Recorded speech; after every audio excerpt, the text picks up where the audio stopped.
حضرت محمد صلی اللہ علیہ وآلہ وسلم نے 5 خوبصورت حدیثیں بتائیں۔ نمبر 1، تم میں سے بہترین شخص وہ ہے جو نہ کسی کو تکلیف دے اور نہ کسی تکلیف ذریعہ اور سبب بنے۔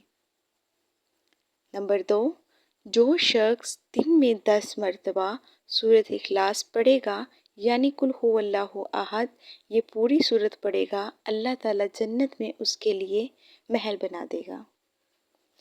نمبر 3، جو شخص ہر فرض نماز کے بعد ایک آیت الکرسی پڑھنے کا معمول بنائے گا تو اس کے اور جنت کے درمیان صرف موت کا فاصلہ ہوگا، یعنی وہ شخص مرتے ہی سیدھا جنت میں جائے گا۔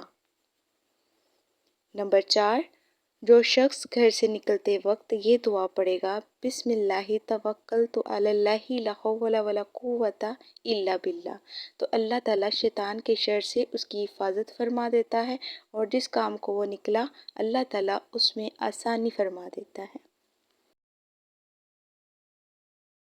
نمبر 5، حضرت محمد صلی اللہ علیہ وآلہ وسلم نے فرمایا، وہ شخص ہرا بھرا ہنستا کھیلتا رہے جو شخص میری حدیث سنے، اس کو محفوظ رکھے اور اس کو دوسروں تک پہنچائے۔